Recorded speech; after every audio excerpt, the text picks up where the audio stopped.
हरिओम. आत्मषटकमच्या 6व्या भागात सगळ्यांचं स्वागत. प्रार्थना म्हणूयात. सदाशिवसमारंभां शंकराचार्यमध्यमाम् अस्मदाचार्यपर्यन्तां वन्दे गुरुपरम्परां. श्रुतिस्मृतिपुराणानाम् आलयं करुणालयं नमामि भगवत्पादं शङ्करं लोकशङ्करं. शङ्करं शङ्कराचार्यं केशवं बादरायणं सूत्रभाष्यकृतौ वंदे भगवन्तौ पुनः पुनः. गेल्या भागात आपण पहिल्या श्लोकावरचं चिंतन सूक्ष्म शरीराच्या संदर्भात पूर्ण केलेलं आहे. आपण आज दुसऱ्या श्लोकाला प्रारंभ करणार आहोत, म्हणून आपण आधी पहिला आणि मग दुसरा असे दोन्ही श्लोक पाठोपाठ म्हणूयात. मनोबुद्ध्यहंकार चित्तानि नाहं न च श्रोत्रजिह्वे न च घ्राणनेत्रे न चौव्योमभूमिर्न तेजो न वायुः चिदानन्दरूप शिवोऽहं शिवोऽहं. चिदानन्दरूप शिवोऽहं शिवोऽहं. न च प्राणसंज्ञो न वै पञ्चवायुर्न वा सप्तधातुर्न वा पञ्चकोशः न वाक्पाणिपादं न चोपस्थपायु चिदानन्दरूप शिवोऽहं शिवोऽहं. चिदानन्दरूप शिवोऽहं शिवोऽहं. दुसऱ्या श्लोकाचा आपण आधी अन्वय आणि अर्थ बघूयात. न च प्राणसंज्ञः न वै पंचवायु. म्हणजे ज्याला प्राण असं नाव आहे, संज्ञा म्हणजे नाव, याला प्राण असं म्हणतात, तो प्राण मी नाही. न वै पंचवायु, आणि तसंच 5 वायूसुद्धा मी नाही. नवा सप्तधातुर, मी सप्तधातू नाहीत. नवा पंचकोशः, किंवा मी पंचकोशही नाही. नवाक पाणीपादम न चोपस्थपायू, मी वाणी, हात, पाय, जननेंद्रिय आणि गुदद्वार ही नाही. मी चिदानंदरूप शिवरूप म्हणजे पवित्र आणि मंगल आहे. आता चौथ्या भागात आपण सूक्ष्म शरीराची तत्वबोधातली व्याख्या बघितली होती. त्यात सूक्ष्म शरीर हे 17 अवयवांचं बनलेलं असतं हे आपण पाहिलं, आणि या 17पैकी मन, बुद्धी आणि 5 ज्ञानेंद्रिय यांचा विचार आपण चौथ्या आणि 5व्या भागात मिळून केला. आता या श्लोकात 5 प्राण आणि 5 कर्मेंद्रिय यांचा विचार आपण करणार आहोत, कारण ह्यांचा उल्लेख या दुसऱ्या श्लोकामध्ये आहे. तर पहिल्या ओळीत प्राण आणि पंचवायू असे वेगवेगळे उल्लेख आहेत, पण प्राण हा पंचवायूंपैकीच एक आहे. आता हे पंचवायू कुठले, त्यांची आधी नावं सांगते. प्राण, अपान, व्यान, उदान आणि समान यांनाच पंचप्राण असंही म्हणतात. आता प्राणांचं कार्य हे काय आहे, तर शरीरातल्या वेगवेगळ्या कार्यांसाठी शक्ती पुरवणं हे आहे. ते ऊर्जारूप आहेत, शक्तिरूप आहेत.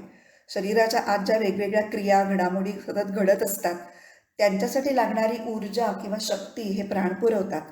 आणि हे प्राण वेगवेगळ्या ठिकाणी राहतात आणि वेगवेगळ्या कार्यांना शक्ती पुरवतात, आणि म्हणून त्यांचे 5 प्रकार आणि त्यांची 5 नावं अशी आहेत. म्हणजे प्राणशक्ती एकच आहे. जसं आपण अंतःकरण चतुष्टयाचं बघितलं होतं, तसं त्यांचं मटेरियल एकच आहे, फक्त कार्य निराळी आहेत. तसंच प्राणांचं सुद्धा मटेरियल एकच आहे, पण त्यांची कार्य आणि राहण्याच्या जागा किंवा कार्यक्षेत्र म्हणून ती वेगवेगळी आहेत, म्हणून त्यांची 5 वेगवेगळी नावं आहेत. पहिला प्राण, जो श्वसन क्रियेसाठी शक्ती पुरवतो, म्हणून त्याला प्राणवायू म्हणतात, आणि हा आपल्याला सगळ्यात परिचित आहे. त्याचं स्थान आहे किंवा कार्यक्षेत्र आहे नाक ते हृदय. दुसरा आहे समानवायू, तो पचनक्रियेसाठी मदत करतो आणि त्याचं कार्यक्षेत्र आहे हृदयापासून ते नाभीपर्यंत. तिसरा अपानवायू, त्याचं कार्यक्षेत्र आहे नाभीपासून पायापर्यंत आणि तो उत्सर्जन क्रियेसाठी लागणारी शक्ती पुरवतो. ज्ञानवायू हा संपूर्ण शरीरात संचार करत असतो आणि रक्ताभिसरणासाठी शक्ती पुरवतो. आणि शेवटचा 5वा उदान, त्याचं कार्यक्षेत्र आहे कंठ ते मस्तक. उलटी किंवा शिंक ह्या क्रियांसाठी या वायूची गरज असते. आणि सगळ्यात महत्त्वाचं उदान वायूचं जे काम आहे ते शरीराला ऊर्ध्व गती देणं. म्हणजे जेव्हा शरीर पडतं, म्हणजे शरीराचा मृत्यू होतो, तेव्हा सूक्ष्म शरीर एका देहातून दुसऱ्या शरीरात बाहेर पडतं. ती बाहेर पडण्याची जी गती आहे त्याच्यासाठी उदानवायू हा शक्ती पुरवतो, मदत करतो. आता ह्या 5पैकी प्राणवायू जो आहे तो श्वसनासाठी अत्यावश्यक आहे आणि म्हणून त्याला मुख्य प्राण किंवा श्वासप्राण असंही नाव आहे. आणि श्वसनावर आपलं जगणं मरणं अवलंबून असल्यामुळं ह्या प्राणाचा वेगळा विशेष उल्लेख या पहिल्या ओळीत केलेला आहे. न च प्राणसंज्ञा. तर ही झाली दुसऱ्या श्लोकाची पहिली ओळ. आता दुसरी ओळ जी आहे, नवा सप्तधातुर नवा पंचकोशः, ती आपण थोड्या वेळासाठी बाजूला ठेवू आणि तिसऱ्या ओळीकडे आधी जाऊ. नवाक पाणीपादम व चोपस्थपायू. कारण काय, तर सूक्ष्म शरीरातील पंचकर्मेंद्रिय हा भाग जो आहे तो या ओळीत सांगितलेला आहे. आता पंचकर्मेंद्रिय आणि पंचप्राण यांचा सुद्धा निषेधच केलेला आहे. आता तो निषेध का केला आहे हे समजण्यासाठी आधी ते पंचप्राण आणि पंचकर्मेंद्रिय, इथे आपण सूक्ष्म कर्मेंद्रिय यांचा विचार करतोय की यांची निर्मिती कशापासून झाली हे पाहणं गरजेचं आहे. आणि त्यासाठी आपण पुन्हा एकदा तत्वबोधामध्ये जाणार आहोत. तत्वबोधामध्ये ही निर्मिती कशी झालेली आहे हे फार छान सांगितलेलं आहे. ते मी वाचते आणि मग त्याचा अर्थ सांगते. एतेषां पंचतत्वानां मध्ये आकाशस्य राजसांशात् वागिंद्रियं संभूतम. एतेषां पंचतत्वानां मध्ये म्हणजे ह्या 5 तत्वांपैकी, 5 तत्व, 5 ज्या तन्मात्रा आपण म्हणले, अपंचीकृत पंचमहाभूत, आकाश, वायू, तेज, जल आणि पृथ्वी. त्याच्यामधल्या आकाशाच्या राजसिक अंशांपासून वाचेचं इंद्रिय किंवा वाणी हे इंद्रिय म्हणजेच जिव्हा ही तयार झालेली आहे. वायोः राजसांशात् पाणींद्रियं संभूतम. वायूच्या राजस अंशापासून हात हे इंद्रिय तयार झालं आणि हाताचं काम ग्रहण करणं, धरणं. वह्नेः राजसांशात् पादेंद्रियं संभूतम. वह्नी म्हणजे अग्नी. अग्नितत्वाच्या, अग्नी या पंचभूताच्या राजसंशापासून पाय हे इंद्रिय तयार झालं आणि ते चालण्याचं इंद्रिय आहे. जलस्य राजसंशात उपस्थेंद्रियं संभूतम. पाण्याच्या राजसंशापासून उपस्थ म्हणजे जननेंद्रिय हे निर्माण झालेलं आहे. आणि पृथिव्याः राजसंशात गुदेंद्रियं संभूतम. पृथ्वीच्या म्हणजे पृथ्वी तत्वाच्या राजस अंशापासून गुदद्वार हे इंद्रिय निर्माण झालं. उत्सर्जन ही त्याची क्रिया आहे. हे आता एकेका पंचतन्मात्रेच्या राजस अंशापासून एक अशी 5 5 कर्मेंद्रिय तयार झाली. आणि एतेषां म्हणजे या सगळ्या 5ही तत्वांच्या समष्टी राजसांशात म्हणजे सामूहिक राजसिक अंशांपासून पंचप्राणाः संभूताः. पंचप्राण हे एकत्रितपणे सामूहिक राजसांशांपासून झाले. तसं ज्ञानेंद्रियांच्या बाबतीत आपण बघितलं होतं की ज्ञानेंद्रिय हे एकेका भूताच्या सत्वांशांपासून झालं आणि मन आणि बुद्धी किंवा अंतःकरण चतुष्टय हे सर्व भूतांच्या सात्विक अंशांच्या समूहापासून झालं. तसं इथे प्राण हे समूहापासून तयार झाले पण राजसिक अंशांच्या. आता ज्ञानेंद्रियांच्या वेळेला आणि अंतःकरण चतुष्टयाच्या वेळेला मी ही गोष्ट सांगायचं बहुतेक राहिलं आहे की सात्विक अंशांपासून झालं. आणि त्या सत्वगुणाला फार महत्त्व आहे कारण सत्वगुणाचा गुणधर्म आहे ज्ञान आणि म्हणून ज्ञानेंद्रिय ही ज्ञान ग्रहण करतात आणि अंतःकरणापर्यंत पोचवतात. तर इथे रजोगुणाचं प्राधान्य दिसतं आपल्याला. कारण रजोगुणाचं लक्षण काय आहे? कर्म, हालचाल, क्रिया हे रजोगुणाचं मुख्य लक्षण आहे. आणि म्हणून जिथे जिथे हालचाल असते, क्रिया असते, तिथे तिथे रजोगुण हा अत्यंत आवश्यक असतो. म्हणून पंचकर्मेंद्रिय ही शरीराला कार्यरत ठेवतात आणि ज्ञानेंद्रियांनी बाहेरच्या जगाकडून वेगवेगळ्या विषयांचं ग्रहण केल्यानंतर पुन्हा प्रतिक्रिया देण्याचं जे काम आहे ते कर्मेंद्रिय करत असतात. आणि पंचप्राण हे सगळ्या शारीरिक क्रियांना शक्ती पुरवतात आणि शरीरातल्या अंतर्गत ज्या क्रिया असतात त्यासुद्धा शरीराला शक्ती पुरवून शरीराला कार्यक्षम ठेवतात. म्हणून दोन्ही कर्मेंद्रिय आणि पंचप्राण हे पंचतन्मात्रांच्या राजसिक अंशांचं व्यक्तरूप आहे. अशा प्रकारे आता आपण पहिल्या श्लोकात ज्याप्रमाणे ज्ञानेंद्रिय आणि मन बुद्धी यांचा निषेध करताना पहिलं कारण काय सांगितलं होतं? जडत्वात. तेच कारण कर्मेंद्रिय आणि प्राणांच्या निषेधासाठी सुद्धा लागू पडतं. कारण सत्व रज तम यापासून बनलेलं सर्व काही जड या सदरामध्येच मोडतं. आणि तसं पाहिलं तर सृष्टीतील प्रत्येक घटकाच्या मुळाशी हे त्रिगुण असतातच. आणि म्हणून शास्त्र तर त्याच्याही पुढे जाऊन म्हणतात की जे जे निर्मिलं गेलं आहे ते ते जड आहे आणि म्हणून ते आत्मा असू शकत नाही. तर हे पहिलं कारण झालं जडत्वात. कर्मेंद्रिय आणि पंचप्राणांचं कार्यसुद्धा आपल्याला अनुभवायला येतं, आपल्याकडून जाणलं जातं. म्हणून निषेधाचं दुसरं कारण जे आहे ते म्हणजे दृश्यत्वात. आपण दृश्यत्वाची सविस्तर चर्चा मागच्या भागात 5व्या भागात केलेली आहे. कर्मेंद्रियसुद्धा ही विषयभोगाची साधनच आहेत आणि साधनांना कर्तापण देणं हे योग्य होणार नाही. म्हणून कर्मेंद्रियांच्या निषेधाचं तिसरं कारण आहे करणत्वात. करण म्हणजे साधन. 3 कारणं जशी आपण ज्ञानेंद्रिय आणि अंतःकरण चतुष्टयाच्या निषेधासाठी सांगितली तशीच ती 3ही कारणं पंचकर्मेंद्रिय आणि पंचप्राणांच्या निषेधासाठी सुद्धा तीच कारणं आपल्याला दिसतात. जडत्वात, दृश्यत्वात, करणत्वात.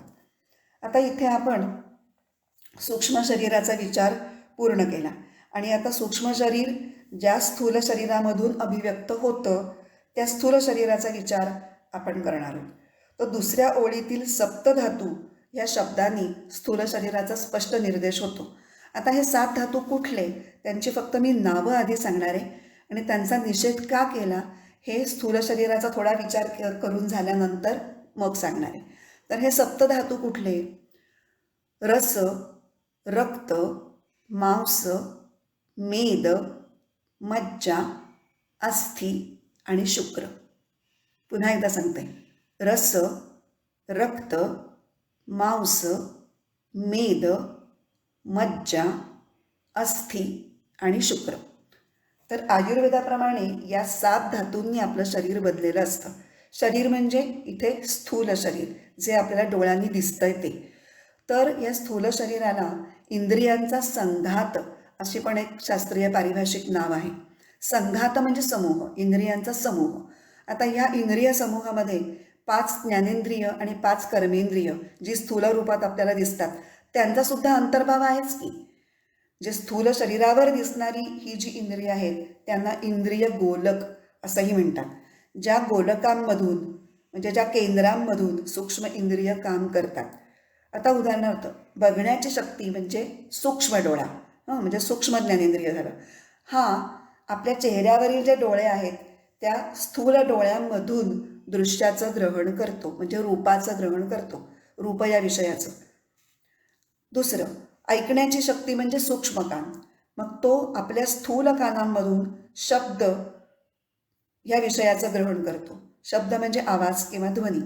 आता याचप्रमाणे इतर सूक्ष्म ज्ञानेंद्रिय सुद्धा आपापल्या विशिष्ट इंद्रिय गोलकांमधून म्हणजे स्थूल नाक, स्थूल त्वचा आणि स्थूल जीव यांच्यामार्फत आपापले विषय म्हणजे गंध, स्पर्श आणि रस हे ग्रहण करतात.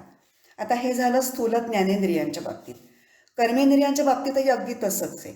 चालण्याची शक्ती म्हणजे सूक्ष्म पाय, हे स्थूल पायांमुळेच चालतात.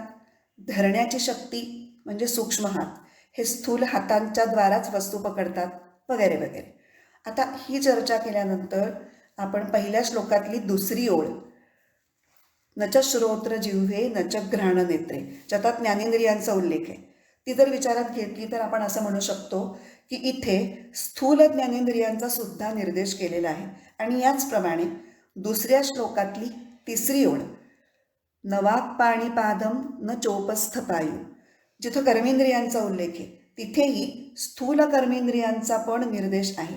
म्हणजेच ह्या ज्या दोन ओळी आहेत त्या स्थूल आणि सूक्ष्म अशा दोन्ही शरीरांचा निर्देश करतात असं म्हणायला काहीही हरकत नाही. आता आपण स्थूल शरीराचा विशेष विचार करण्यासाठी तत्वबोधामध्ये स्थूल शरीराची व्याख्या काय केलेली आहे ती पाहूया. स्थूल शरीरम किम, स्थूल शरीर म्हणजे काय? आता व्याख्येने उत्तर दिलेलं आहे. पंचीकृत पंचमहाभूतैः कृतं सत्कर्मजन्यम सुखदुःखादिभोगायतनं शरीरम. शरीरम इथे एक पहिलं वाक्य संपलं. आता पुढचं, अस्ति जायते वर्धते विपरिणमते अपक्षीयते विनश्यति इति षड्विकारवद एतत् स्थूल शरीरम. व्याख्या लंबी चौडी असली तरी घाबरायचं काही कारण नाही. आपण त्याचे व्यवस्थित छोटे छोटे भाग करून मी सांगणार आहे.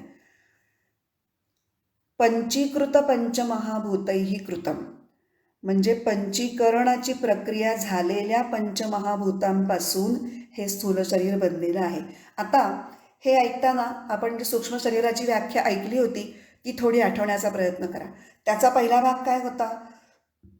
अपंचीकृत पंचमहाभूतैः कृतम म्हणजे पंचीकरणाची प्रक्रिया न झालेल्या सूक्ष्म महाभूतांपासून झालेलं बनलेलं. म्हणजे या भागामध्ये स्थूल शरीर किंवा सूक्ष्म शरीर कशाचं बनलेलं आहे हे सांगतात. तर पंचीकृत पंचमहाभूतैः कृतम, पंचीकरण हे आपण पुढे बघणारच आहोत.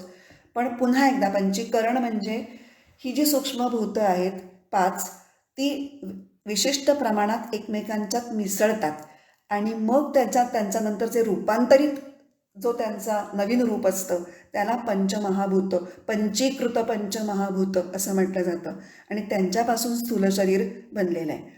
आता पुढचे जे 2 भाग आहेत, सत्कर्मजन्यम आणि सुखदुःखादी भोगायतनम शरीरम, हे आता आपण फार बोलण्याची गरज नाही कारण ह्याचा सेम टू सेम अर्थ हा जसा सूक्ष्म शरीराच्या वेळेला सांगितला होता तसाच आहे. प्रारब्ध कर्म जेव्हा आपल्याला भोगायचं असतं तेव्हा ते भोगण्याचं साधन म्हणून आपल्याला हे शरीर मिळालेलं आहे. म्हणून त्याला सुखदुःख आदी भोगायतनम, भोगण्याचं साधन, सुखदुःख भोगण्यासाठी हे शरीर मिळालेलं आहे.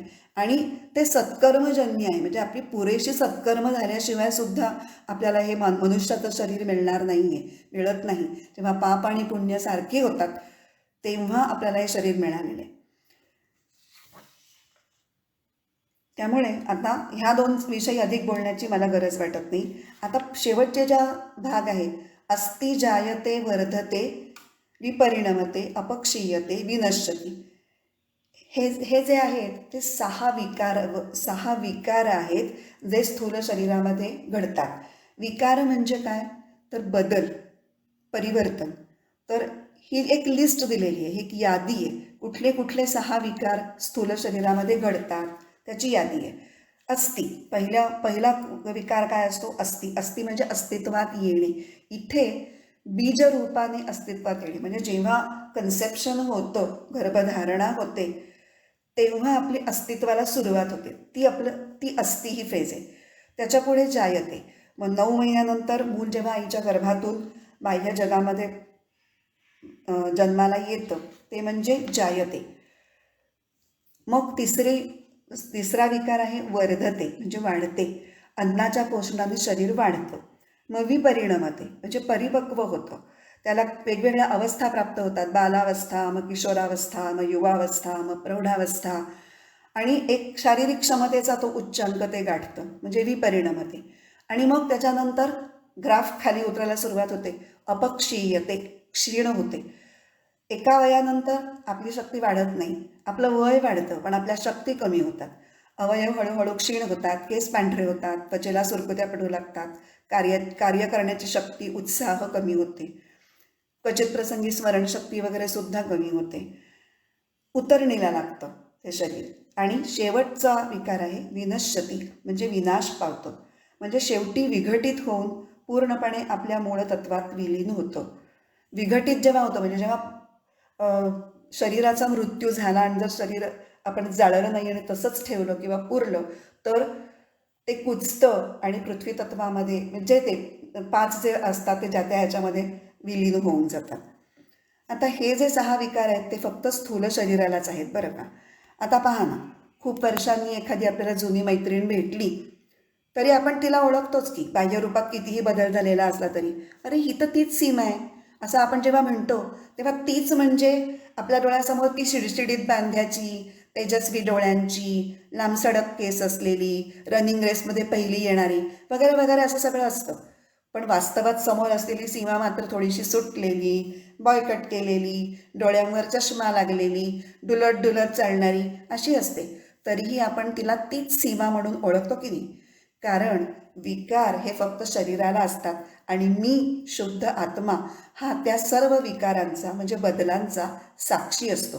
शरीरातील सर्व बदलांचा अनुभव घेत असतो. म्हणजेच तो द्रष्टा असतो आणि शरीर दृश्य असते. आणि म्हणून स्थूल शरीराचा निषेध करण्याचं अजून एक कारण दृश्यत्वात.